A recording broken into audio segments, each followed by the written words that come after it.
Hey guys, welcome back to Clownfish TV. This is Kneon. I am here with Geeky Sparkles. Hello. And we're going to talk about Gina Carano again. Yeah, we were going to do this. We wanted to look into it more before we did. Yeah, we're going to talk about the interview she had with Ben Shapiro, some of her take on what went down with her firing and cancel culture and the behind-the-scenes workings of Disney, which we can actually corroborate because what she's saying is, yes, this is exactly how the company works.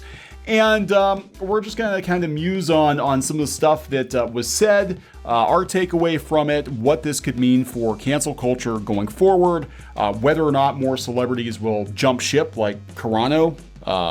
I doubt it. I think a lot of them are cowards. Yeah, probably. I mean, if I'm being honest. Probably, but I think more people need to get out of the Hollywood system for sure because it's the problem when you've got all your eggs in one basket. And you get pushed out of that basket. I mean, that was like you were talking about, Paul Bettany the other day said he would never work in this town. Paul Bettany, of all people. Yeah, there was an interview on Esquire about WandaVision, and he was recounting a story how there's a project here he wanted to do, and the writer and the director really wanted him for the project, and he went into the producer to see the producer, and they made him wait 45 minutes, and then he didn't say what happened. Basically, the guy told him that his career was over. He wasn't, he might as well forget it. He wasn't going to work anymore, and he basically told him, F you. And he needs to learn manners and went outside and sat in the sidewalk. And he's like, what am I going to do? And then he got a call about doing Age of Ultron and being Vision. And he's like, yeah, I turned around the building and I was like, he flipped them off and stuff. And I was like, oh, I like this guy. He sounds like us. Yeah, the problem with Hollywood and a handful of studios controlling everything is that they can cancel you easily. Very easily, especially when, now the way that Hollywood has been so consolidated, you've only got a couple of major studios, and a lot of those studios are actually owned by or influence companies that own all the blogs because all of those blogs and media outlets have consolidated. Yeah. So it's very easy to get canceled. We need some alternatives, and this kind of thing wouldn't happen as easily. I'm not saying it wouldn't happen, but it wouldn't happen as easily because you could just jump ship, right, go someplace else. So we're going to talk about all that. Before we get into it, please subscribe for more pop culture news, views, and rants, guys. We're over 177,000, almost 178. Hoping for 200,000 soon. We do talk about pop culture. We talk about movies. We talk about Disney a lot because we worked in and around the Disney company for a number of years. And we can vouch again. We're going to talk about that. Some of what Gina Carano is saying is very truthy. Because we know this is how the company works, that it takes 5 teams of people at Disney having 6 weeks of meetings to change a light bulb. It's kind of true. It's not untrue. So, so let's talk about this. For those of you who don't know, Gina Carano was terminated from The Mandalorian. She found out that she was no longer on the show via social media. This came after a couple months of being basically jumped on Twitter for It was more than a couple months. It was months of harassment. Yeah, and there was a lot of behind-the-scenes stuff which she elaborates on, and nothing was good enough. That was my takeaway from this. My big takeaway was nothing was good enough. She even said they weren't interested in putting out statements that appealed to reason. They wanted her to put out a statement that appealed to emotion. And here's the thing. When these people decide that they're mad at you for whatever reason, it doesn't matter how many times you even say you're sorry, they still cancel you. So bending the knee to them does nothing. No. And it's not like the majority of people. Like these people yell and scream about representing people. A lot of times they aren't even the people they're yelling and screaming about how they should be represented. They aren't even those people. But it's a small group of people screaming, and they were literally going to I saw it. They were literally going to every time Disney Plus put anything up, or Marvel put anything up, or Star Wars put anything up, they were on their thing, fire Gina Carano. Like they were like doing, they were going all the way because no matter, and even if she apologized and explained herself, it wouldn't have mattered. They had decided.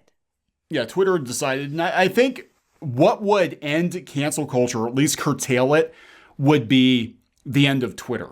I agree. Twitter is a big part of most of the problem. Or at least these studios and these companies giving Twitter authority. Because what they're doing is they're hiring people. And I know how this works. They hire people to watch hashtags and watch social mentions. There are entire companies out there. Stalk you. Yeah, stalk you. But there are entire companies out there that are like, hey, it's your social media, profile management. But they have services that actually monitor your brand mentions and any potential negativity around your brand. And Disney, of course, probably has teams of people dedicated to this. Yes, and I'm sure, and Lucasfilm, we know actually the people that there do more on Twitter than they actually do by getting their job done. So I know, right? I'm sure they monitor it because they're just policing it to make sure it's done right because, they're them. Meanwhile, we keep getting the shit we're getting. But Anyway, so it's an interesting conversation. It's worth checking out. I am not a regular Ben Shapiro watcher, but I will put a link in the description. You can go watch this video. It's about an hour long. And basically, the vibe we got was that Gina Carano, until recently, was not a very political person. She said she was a first-time voter. She kind of fell backwards into things. So for all the people that were like, well, she's, some long-time, conservative conspiracy theorist and yada, yada, that did not seem to be the case. Well, actually, it was interesting because, one, we weren't ever very political. No.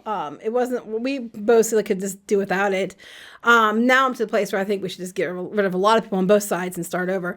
But when I worked the election, actually, I was one of the volunteers that worked the election. And we had people come in. A lot of people came in, and they were first-time voters, both in the primaries and then in the big election. We had people come in, and they were like, I've never voted before. And they actually had me help them. A couple of them asked me to help them. People came in that were, couldn't see or had other issues, and I sat there and helped them. But they had never voted before, and there were people that were like 60-some years old, and they're like, I know I'm older, and I know it's embarrassing. And I'm like, no, you have no reason to be embarrassed. A lot of people haven't. And so this election brought a lot of people out. And this was not only Republicans, it was Democrats as well, I saw, that were first time coming out. So it's not just her. Yeah, it was a very, it was, to say it was a polarizing election is an understatement. It was a very, a lot of people very passionate on both sides. And this was one where, basically every vote counted, sometimes twice. And, but, that's up for debate, but yeah. It did bring a lot of people out who normally wouldn't vote because they felt so passionate about the situation. So, she dove in and, that's kind of how she got into it. But yeah, her hot takes at first were not that hot. She seemed very naive. To me, I don't get the vibe that she spends a lot of time on Twitter normally. And I don't think she realizes that now, 10 years ago, what she said wouldn't have even raised an eyebrow. But like 5 years ago, it wouldn't even have raised an eyebrow. But we had these people come in from Tumblr, and they were just looking for a reason to get rid of her, I think. Oh, no, 100%. Now, what's interesting to me is she does seem very, I don't want to say like she's going to cry, but she feels like she, you can tell she's it's been an emotional turmoil. Yeah. Let's put it that way. And I understand where she's coming from. And she's talking about, she's like, I just can't sit by and watch people get bullied, which is why we do what we do. Because I can't sit by and watch people get bullied. And Kneon can attest to this. I am yelling about it all the time. I saw it with She-Ra and different things like that, Ghostbusters and stuff like that, where they were immediately trying to spin a narrative to bully people, and it wasn't true. And I stood up against it, and so I get where she's coming from. She fell into it kind of backwards. Yeah, look, being honest, it takes a toll. Well, you guys might not see it, but I see it with Geeky. It does take a toll. You get. It's hard to be the person, and I can understand where she's coming from. It's hard. You don't want to back down because people are counting on you, but there's a lot of weight with that, and it's really hard because sometimes everybody wants to get popcorn and be like, go get him, or tag somebody in and go get him and everything else. But the person that you're always sending in to fight doesn't necessarily always come out of it unscathed either. And I get the vibe she'll stand up against it and she'll fight against it because it matters to her. But I also have the feeling that she is a very kind person, and where she puts up a front and she fights because that's what she does. It doesn't not impact her. It's very easy to, and we see this a lot. We get tagged in on a lot of conversations and stuff, and we call stuff out as it comes up, but. Mm-hmm. But, what happens a lot of times is there are a lot of viewers. I'm not saying our viewers in particular, but just, people watching YouTube or reading blogs or whatever. They just want to see the fireworks. They want to see somebody go to bat for them. And it is hard for the people who have to do that, especially when you are working in the mainstream, especially when you have connections and you still have connections in the mainstream, you still have friends in the mainstream, and you get these, you don't see the messages that come in back channel. it does take a toll, especially if you're an emotional person. Geeky's she's very fiery, but that means that overall she's very emotional. And I think it does get to you sometimes. People try to target me a lot too. Yeah. But yeah, I've never been, since I was a child, one to sit back, and my mom will tell you this, and sit back and like watch other people get bullied. Even if it meant that I would be the next target. I mean, when I was in elementary school, I had one girl who I was a friend with because she was special needs and kids were terrible to her. And I wasn't going to sit by and let that happen. And I got tired of seeing her alone, so I was her friend.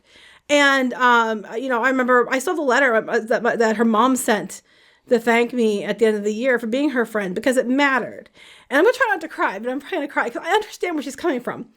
And I was in sixth grade, and I watched kids we were in a small class, and for no reason they would just pick a kid and just ignore that kid, like just exclude them. I mean, there's nothing crueler than being excluded for no reason and not knowing why.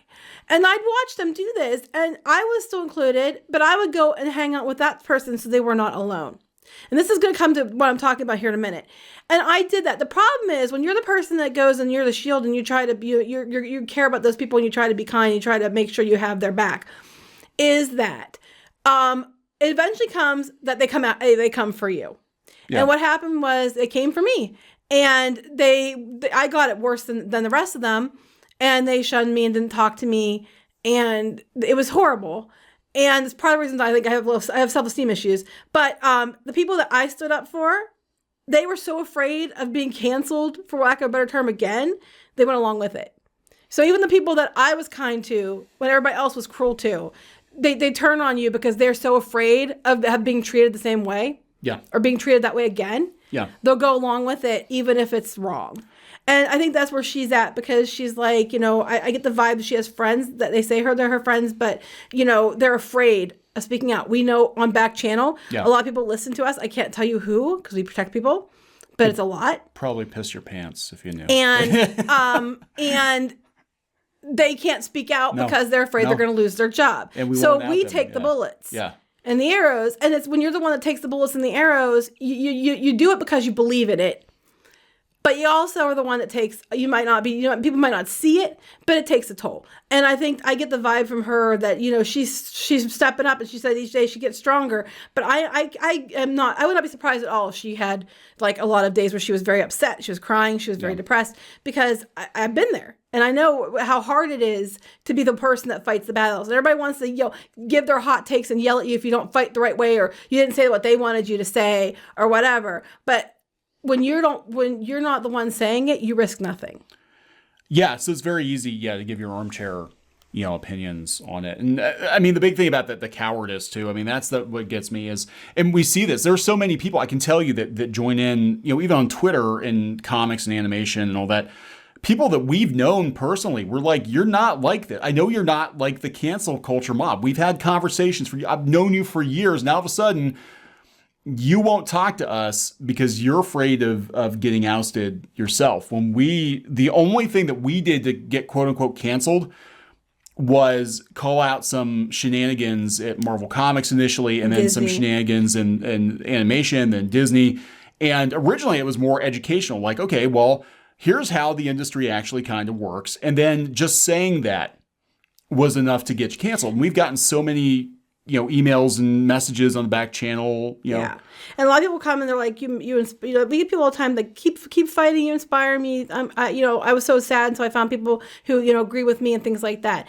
And yeah, it keeps you going. And she was saying that she gets that too, but it's you're happy to do it because you're making a difference and because it really matters to you. So you want to stand up against it. But at the same time, it's like, I'm sure it's kind of like hard too, because then you feel like you can't, just go, I don't want to be involved in this today, because you always have to, but it just goes with it. But at the end of the day, she will stand up and defend people. We try to stand up and defend people here. But it does take a toll sometimes. And I get the vibe from watching her that she's tired. She seems like maybe it's that I'm misreading it, but I'm very I have empathic tendencies. And she seems to me like she's just, tired and she's putting on a brave face, but you can tell that she's not as hard as I think she is. She's not okay. I mean, that. I think she's doing. I think she's okay. I think she's doing now. better, but I think she was completely blindsided. I think she's caught off guard massively. Yeah. This is what, and because, for all the people saying she went out there to deliberately stir shit up and whatever, I do not get that vibe from her Not at all. I think she's like, I don't quite understand what I did. But it'd be funny. People are like, well, she's acting, she's an actress. And like, these are the same people who are like, well, she should be out there anyway because she's a terrible actress. Here's what I always tell people, and we always get people go out of their way to try to avoid cancellation. Again, we just had a recent experience with a person that was trying to distance themselves from us and whatever. And I'm like, nobody asked to be part of the culture war. You don't ask to be part of it. You get dragged into it, kicking and screaming. They show up at your doorstep. Mm-hmm. You could just be minding your own business. They show up at your doorstep. So for people who are like, it's a bunch of like alt-right grifters, and they went out there deliberately looking for Trump. No, that's not what happens. Basically, if you stand your ground at all and don't bend your knee to these people, you're put on the list. You're demonized. You're driven out of your job. Nobody goes looking for this kind of trouble. It just shows up. Right. And the thing is, Hollywood and like these companies like Lucasfilm and Disney or whatever, if they weren't afraid of what you had to say, and they weren't afraid it was going to come back and get them, and somehow they wouldn't behave the way they behave.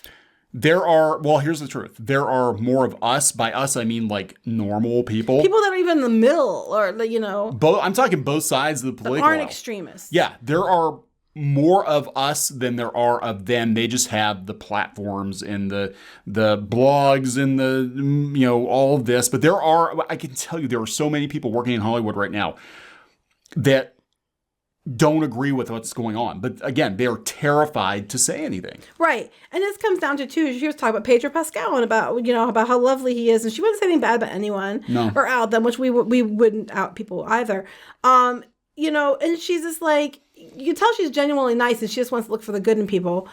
And one thing that was interesting listening to her talk was that she prefers to talk to people like, one-on-one and personally and things like that, because so much is lost when you try to talk to people on the internet. And I agree with that because it's so easy to go online and it's so easy to go onto social media and just start screaming and saying vile things like kill yourself, saying messages anonymously. All these people, I think everyone that's ever sent us like a horrible kill yourself email made sure they used a fake email. Yeah. I'm like, because you're a coward. Oh, yeah. They've even used like Proton Mail and all these like masking services. So I'm just like, yeah, cowards is what it is. And the thing is, it's easy to be, Mr. Big Man or your woman or whatever when you're hiding behind fake names and on the internet.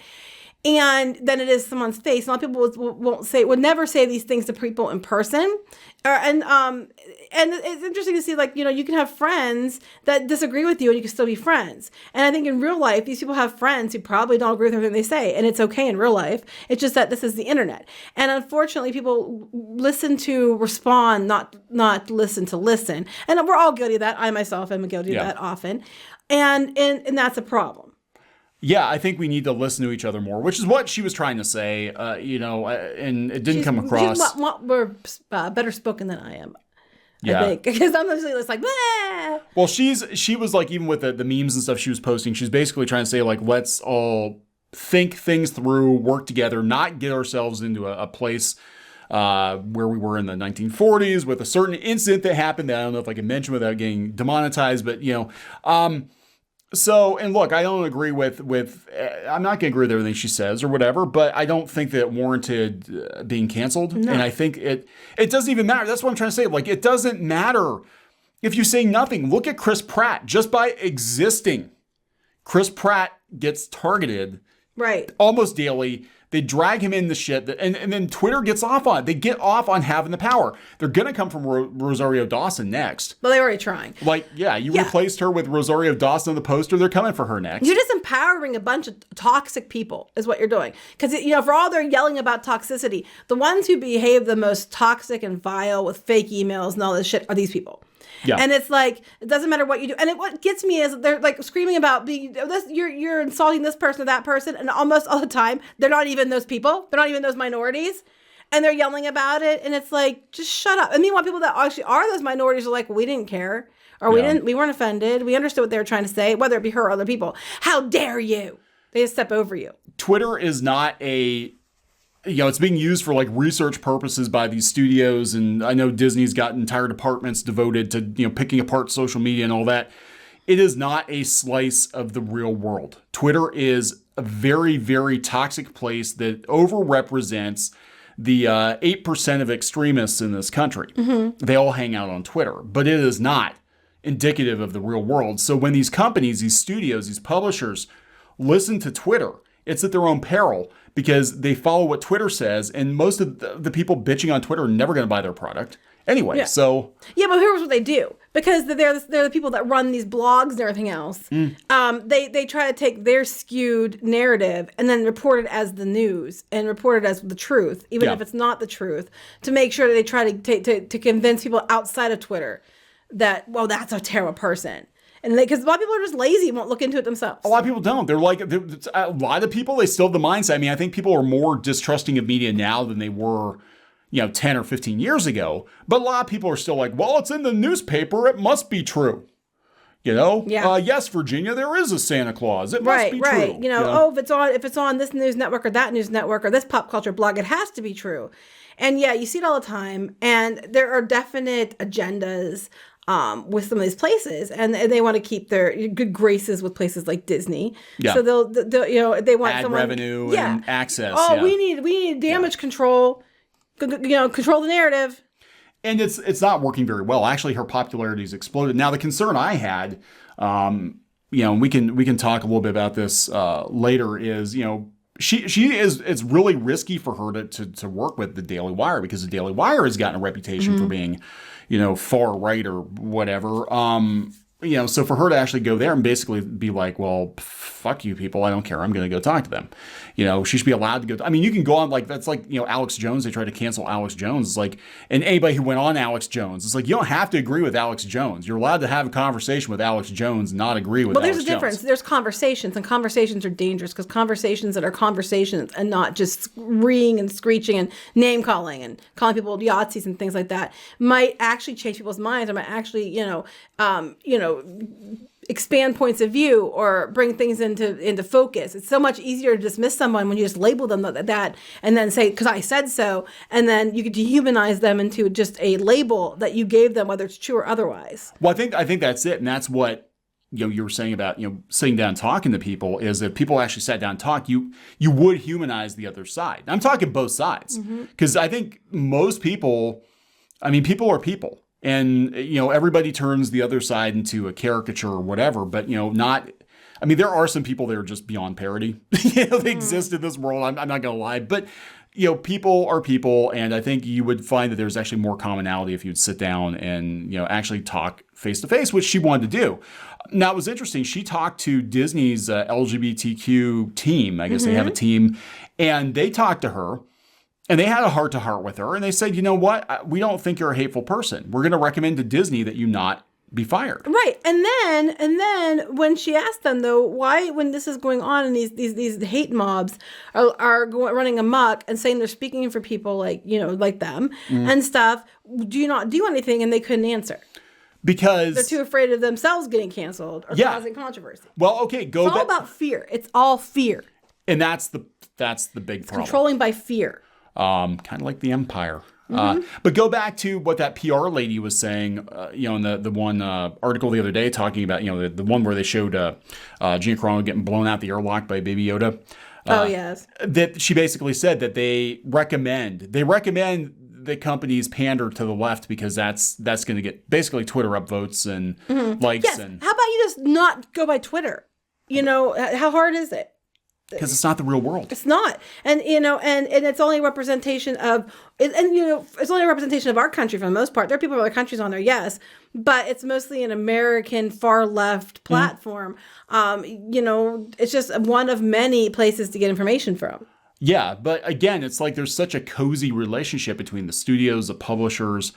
So many of the entertainment outlets own blogs and newspapers. Yeah, and we'll have to do a video on that. You would be surprised. Yeah, who owns what. Yeah, and it's all one big circle jerk. And at the end of it, I gotta wonder how much of it is actually political and how much of it is just keeping people dumb, so they keep consuming your product without any questions. If someone questions you, just start saying there's something that they're not. Label them so that people will stop listening because they don't want to be. You don't want to be associated with that person, do you? Well, no, I don't want people to think badly of me. Well, I think that's what happened. I'll tell you the truth. I think that's what happened a lot with Comicsgate. I think, once at first it was like, well, they're just a bunch of like alt-right Yahtzee complainers and they're going to go off on their own little corner of the internet and do their thing. But once they started making some real money and people were like, we're not going to buy from Marvel and DC anymore. We're only going to buy from these people directly. And then you started seeing hundreds of thousands and then millions of dollars rolling in. The companies that owned Marvel and DC, Disney and Warner, had to be asking them, how come like one or two guys can go out here and make $1 million and you guys can't sell comics anymore? Yeah, exactly. What are you doing wrong? And they're just Nazis and these people are comic fans. You have to make them bad because otherwise you're going to lose your biscuit because you're going to be called out on your incompetence. Yeah, no, that's true. And I'm just sitting there thinking about stuff and I'm just like, it's all a shell game is what the whole thing's about. Yeah, I think people are starting to see through it because again, SNL, I didn't realize this, but they poked fun at her, I guess. They poke fun at everyone, to be fair. Yeah, they do. But the fact that the Gina Carano situation has even hit Saturday Night Live. That just tells you how big it's become. Yeah. And I can guarantee you Disney did not want this. Well, if they're doing it, though, it's probably like they didn't want it became big, but they're also going to mock it because if you mock it, then you can belittle that person and be like, you don't have to listen to them because they're trash people because we said so. Yeah. And that's what these people do. And what got me about her interview was when she was talking about after the fact, they wanted her to go in that Zoom room. Yeah, that was weird. We've covered it. People have covered it. That when she would say things, and even if you'd read it and it'd be like, well, clearly that's not what she was meaning. The Lucasfilm people, the same people that, mocked fans and stuff like that, were out there like, well, she's a terrible person, toxic. And now these are the people that are desperately trying to hold on to Star Wars, remember? They're the ones behind the High Republic, which is doing balls. It is not doing well. It is failing. It is a shit show. And and if the double factions is to be believed, that would be the side that's on the losing side. And Favreau and Filoni and the Mandalorian and them were performing very well. Mm-hmm. So it's in their best interest to take her out. Yeah. But these people were on there causing all kinds of shit. Like when stuff goes down, you don't see Favreau and Filoni out there talking smack. But every time someone looks cross-eyed at these people, they're out there talking smack and trying to drum up shit. And I'm like, so these people were already talking badly about her, and they told her they were going to put her on a Zoom call with 40 of them and one of her. Yeah. And she's like, she's not stupid enough to walk into that trap. I wouldn't either. Because they'd record it and play it back. But this is why we should fire her. And she was right. That's what they would have done. We'll take a sound bite and be like, she said this one little thing out of this 2-hour conversation that we didn't like.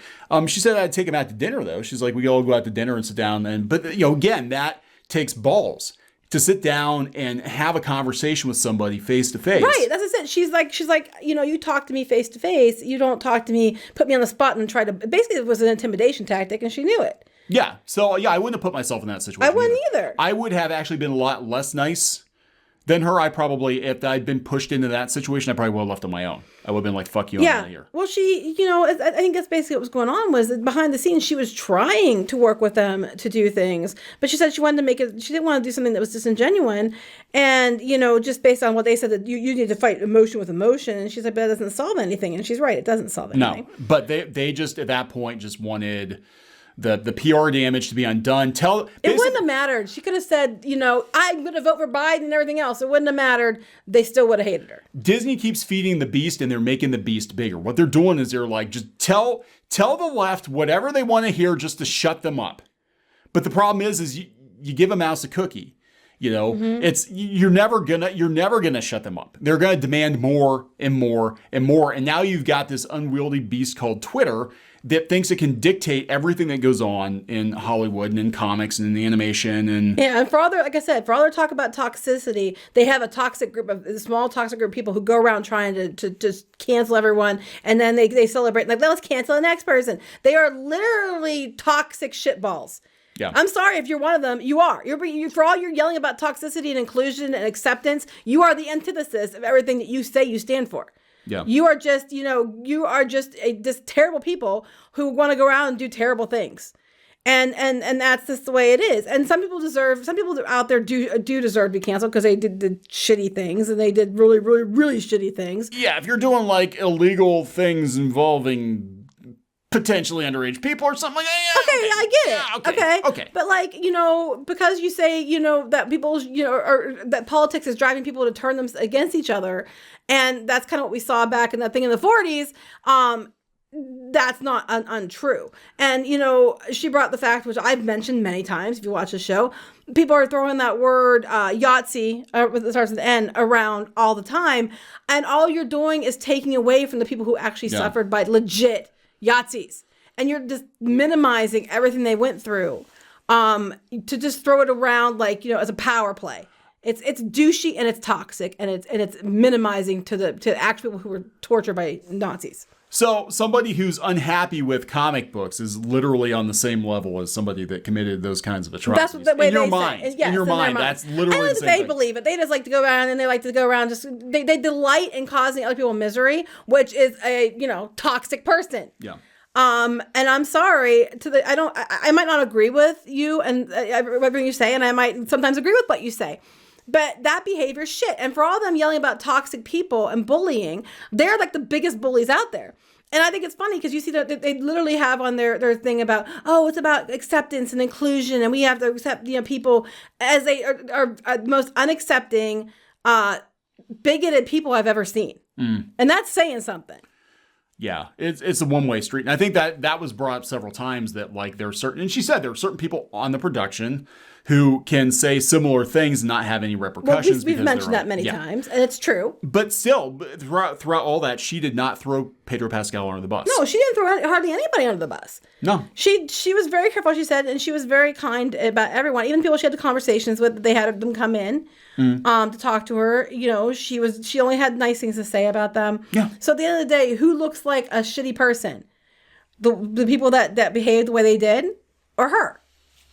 Yeah, and it didn't seem like it was coached. It didn't seem like, it seemed like she was actually speaking for, like she was really caught off guard by this becoming such a big fiasco, And because they were in her target, no matter what she said, even if she thought it would be something unifying, they'd find fault with and then say it was the visionary, whatever. Meanwhile, other people are allowed to say way hotter shit than that, and they're allowed to do it. Yeah, this is why people like Chris Pratt don't say much. This is why a lot of celebrities who are, maybe older, wiser, been in the industry a while, see how things are going. They don't have social media at all because they know anything you say can and will be used against you in the kangaroo court of Twitter. Right. So it's kind of interesting, Disney, if they are actually anti-conservative, I'm going to bring this up again, that they're talking about moving some of their divisions to Florida. Well, they're moving to Florida because California is not working with them. Yeah. I guess all those little handshake wink deals you had going on with Democrats in California weren't going the way you thought they should. No, they said they were completely caught off guard by the fact that Newsom would not let them reopen. Oh yeah, so why would you be not caught? When everybody else wasn't allowed to reopen, would you be caught off guard unless there were some little discussions going on?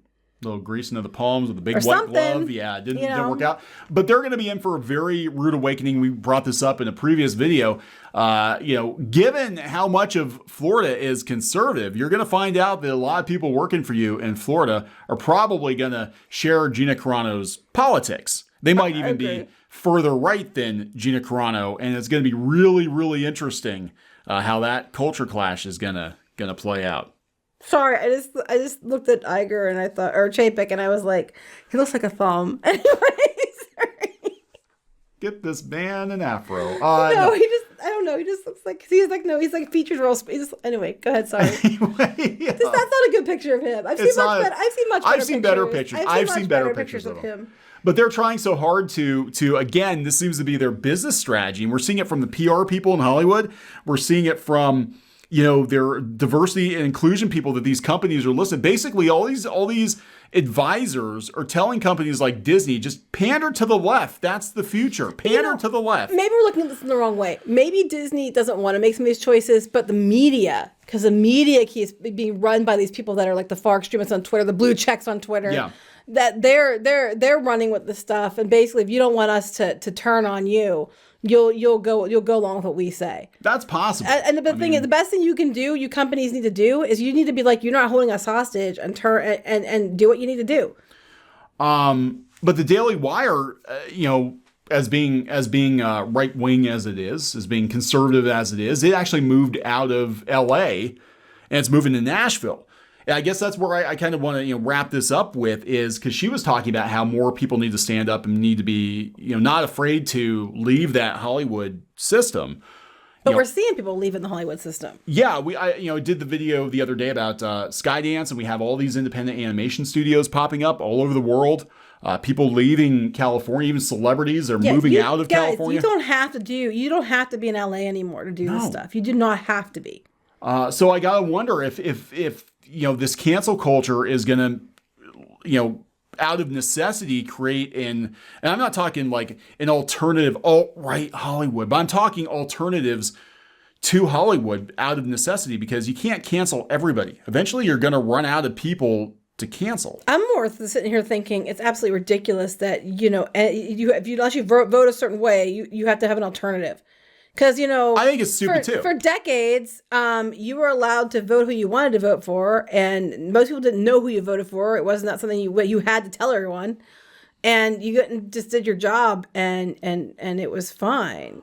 There are a lot of conservatives, moderates, libertarians, old school liberals working in Hollywood current year. But yeah, again, a lot of them don't speak out because they know that that's the end of their career. But if there were legit alternatives, and I'm not talking about like just having a couple of small companies doing kind of fringe, projects or whatever, but if there were legit alternatives, legit alternative money, I think we'd see a lot of this disappear, because at that point you'd be competing for talent. Hollywood would be competing with these other studios all over the country, all over the world, for talent and ideas and IP and all of that.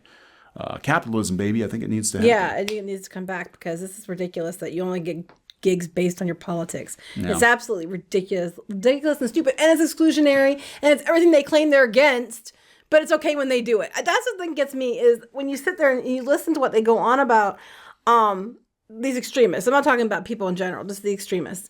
I'm listening to them, and what they're yelling about and what they're saying they want, they act in complete opposition to. And that's what I don't understand. It's because look, we know what the end goal is. The end goal is to basically, I think it's just destruction. I think it's like, you look in the Bible, and I'm not trying to bring religion into this conversation too, but you talk about demons in the Bible, that they just want to destroy things. They're sent into a bunch of pigs just so they can drive the pigs over the cliff to destroy them, because that's all they want. I mean, I used to think there was some logic behind it, but I think that destructive people just want destruction, and they're just going to work their way through everybody until there's, you're pouting because of the pigs. Poor pigs. I'm sorry about the pigs. I was just saying, like, destructive people want to destroy, and they don't care. They don't care. Like, I think if you're self-destructive, I think a lot of self-destructive people, and we see this in Hollywood and in all kinds of media, there are a lot of people that are self-destructive, and they just want to take as many people with them as they possibly can. And especially now in the shutdown, the lockdown, there's so many miserable people. I think they just want to destroy. Yeah. And at that point, you have to just be like, there is no logic behind this. Like, I don't even know if we can have, talk about sitting down, having a thoughtful conversation. If somebody is just hell bent on destroying anybody not like themselves, you can't really have a nuanced, thoughtful conversation with them. I think when I see people that are just genuinely kind and just want and aren't judging people based on, gender, sexual orientation, political affiliation, or whatever, they're just genuinely kind people who are just kind to everyone. And then you see people that are out there trying to cancel them because they're just like, well, you didn't vote the way I wanted you to. You can see who is the shithead and who's not. Yeah. So I don't know, guys. It's gonna be really interesting to see if this has any repercussions. Again, the Daily Wire starting its own movie studio. That's kind of weird, given that they're a news site, a political news site. But BuzzFeed's got their own studio too. Mm-hmm. So BuzzFeed. I have taken a side. Oh yeah, let's talk about BuzzFeed getting spanked. Okay. BuzzFeed. Okay. BuzzFeed owns Tasty. Yes. And Tasty made a box of puzzles. And in that box of puzzles from Tasty is a 300-piece round puzzle that I will now call the Devil's Pie. Because that puzzle was a piece of shit. And it was the worst thing I've ever done in my life. Well, not the worst thing I've ever done in my life, but it was really hard. It was a struggle. It was one of the harder things I've done, because hours and days, because the pieces looked the same. Brown and red. It was the Devil's Pie. So from now on, if you ever see the pie set at Walmart from Tasty, and you see the little round pie on the front of the box, that shall now be known forever as the devil's pie. Has nothing to do with this conversation, but I finished it right before we came here, and it was the devil's pie. BuzzFeed makes shitty puzzles, and they're gonna make shitty movies about Gamergate too. Yeah, so there you go.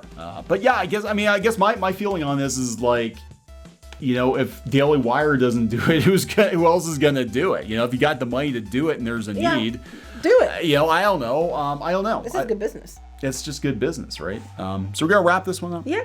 Okay. Please subscribe for more pop culture news, views, and rants, guys. We'll talk to you later. Bye.